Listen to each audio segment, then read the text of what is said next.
ऐ मालिक तेरे बंदे हम, ऐसे हो हमारे करम।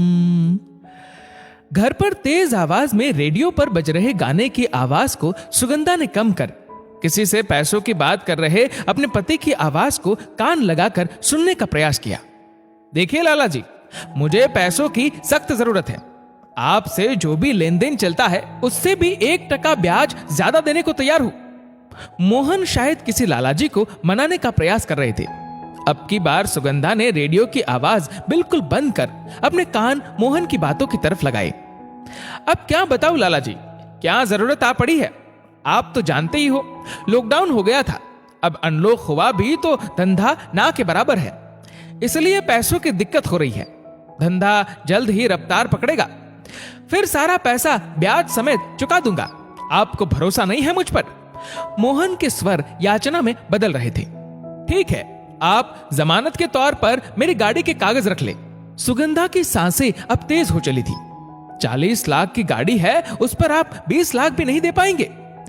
आप तो जानते ही है कि मेरा मकान और फैक्ट्री दोनों ही बैंक में गिरवी रखे हुए हैं और उन पर लोन चल रहा है। और क्या चीज आपके पास जमानत के तौर पर रख सकता हूं? अपनी गाड़ी पर ही लोन लूंगा तो आराम से 30 लाख मिल जाएंगे, परंतु उसमें समय लग जाएगा। आप तो जानते ही है, मुझे ये पैसे परसों ही देने हैं। मोहन के स्वर में बेचैनी बढ़ती जा रही थी। तो ठीक है लाला जी, मैं देखता हूं और क्या जमानत के तौर पर गिरवी रख सकता हूं। लालाजी को मना पाने में नाकाम मोहन ने फोन काट दिया। ये लालाजी से किस लिए पैसे मांग रहे थे? फोन कटने की ही प्रतीक्षा कर रही सुगंधा ने मोहन पर प्रश्न दागा।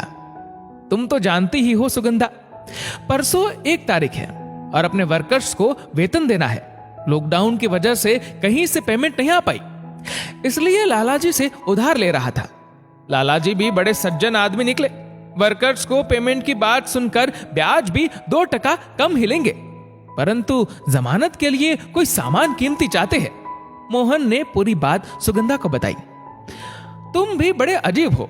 पिछले महीने भी तुमने वर्कर्स को उनकी पूरी तनख्वाह दी, जबकि उन्होंने पूरे महीने काम नहीं किया था।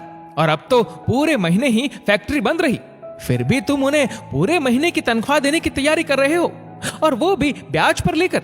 तुमने हमें लॉकडाउन में खर्चे कम करने को बोला, यहां तक तो ठीक है, परंतु वर्कर्स को देने के लिए ब्याज पर पैसे? दिमाग तो ठीक है ना तुम्हारा? तुम समझ नहीं रही हो सुगंधा, मोहन बोला। हाँ तो तुम ही समझाओ, तुम कौन सा समझदारी वाला काम कर रहे हो? तुम जानते हो सुगंधा, मेरी फैक्ट्री के वर्कर्स मुझे मालिक कहकर बुलाते हैं। और मालिक किसको कहते हैं? भगवान को। तो क्या तुम अपने को भगवान समझते हो? नहीं सुगंधा, मैं तो नहीं, परंतु जिसने भी ये शब्द गढ़ा होगा उसने जरूर उन लोगों को भगवान के समक्ष रखा होगा, जिन्होंने इस पृथ्वी पर ईश्वर के बाद लोगों को रोजगार देकर उनको और उनके परिवार को पालने का काम उनसे करवाया है। और अगर मैं मालिक हूं तो तुम कौन हुई? मालकिन। परंतु कार तो मैं फिर भी गिरवे नहीं रखने दूंगी। सुगंधा गुस्से में उठकर चल दी। मोहन की बेचैनी बढ़ चुकी थी। इतने में सुगंधा एक बैग लेकर सामने आ खड़ी हुई।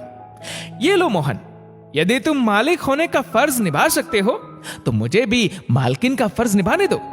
ये लो मेरे गहने, 80-90 लाख के तो होंगे ही, परंतु सुगंधा तुम तो अपने गहनों को लेकर कितना पॉजिटिव हो। और तुम सही कह रहे हो मोहन, परंतु ये गहने भी तो तुम्हारे बाद इन्हीं वर्कर्स की मेहनत से बने हैं। आज अगर उनके काम आ जाए तो इससे अच्छा क्या होगा? और हमारे वर्कर्स हमारे साथ होंगे तो ऐसे गहने मैं फिर भी गढ़वा लूंगी। बिना भावुक हुए सुगंधा ने आत्मविश्वास के साथ गहनों से भरा बैग मोहन के हाथों में दे दिया। अब दोनों की आंखें भीगी हुई जरूर थी, मगर खुशी से। दोस्तों, इस वीडियो को लेकर आपकी क्या राय है, नीचे कमेंट करके जरूर बताएगा। और अगर आपको वीडियो अच्छा लगा हो तो वीडियो को लाइक करेगा, शेयर करेगा ज्यादा से ज्यादा लोगों तक। और ऐसे ही और भी इंस्पिरेशनल वीडियोस के लिए सब्सक्राइब करें हमारे यूट्यूब चैनल को और फेसबुक पर फॉलो करें हमारे पेज को। धन्यवाद।